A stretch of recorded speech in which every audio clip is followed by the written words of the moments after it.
Salut à tous. Petit exercice de comparaison avec des parties entières et des racines.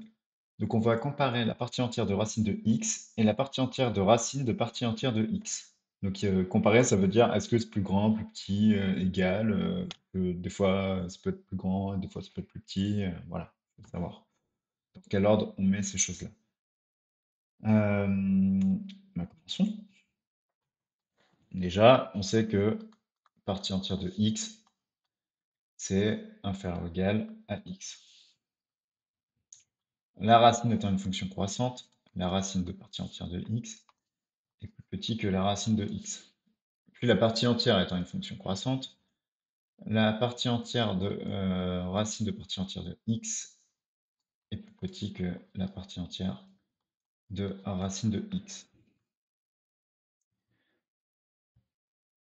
Donc ça nous donne l'inégalité dans un sens.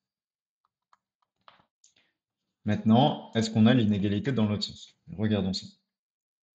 On sait que partie entière de racine de x, c'est inférieur ou égal à racine de x. Parce que la partie entière de n'importe quoi, c'est plus petit que ce même n'importe quoi. On élève ce truc au carré. Ça nous donne que la partie entière de racine de x au carré est inférieure ou égal à x. Maintenant, vu que le nombre de gauche, c'est déjà un entier, parce que le carré d'un entier, c'est un entier, et que la partie entière, ça donne un entier. Si on prend on peut prendre la partie entière de chaque côté, mais du coup, on aura besoin de l'avoir qu'une fois. Ça fait partie entière de racine de x au carré est plus petite que la partie entière de x.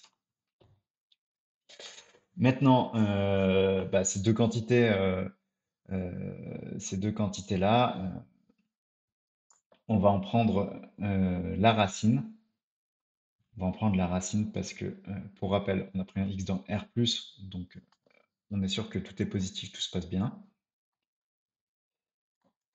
Donc là, ça enlève le carré, et là, ça donne racine de partie entière de x. Euh,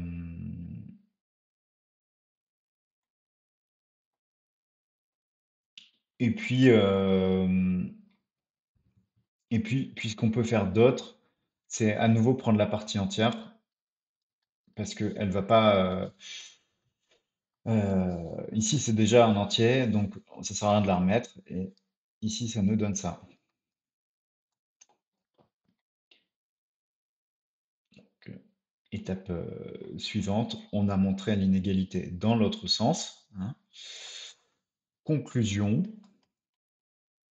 partie entière de racine de x, c'est égal à la partie entière de racine de partie entière de x. Ce qui nous termine cet exercice. N'hésitez pas à laisser un commentaire si vous voyez quelque chose qui n'est pas précis, à proposer des exercices et à vous abonner surtout. À bientôt pour une prochaine vidéo.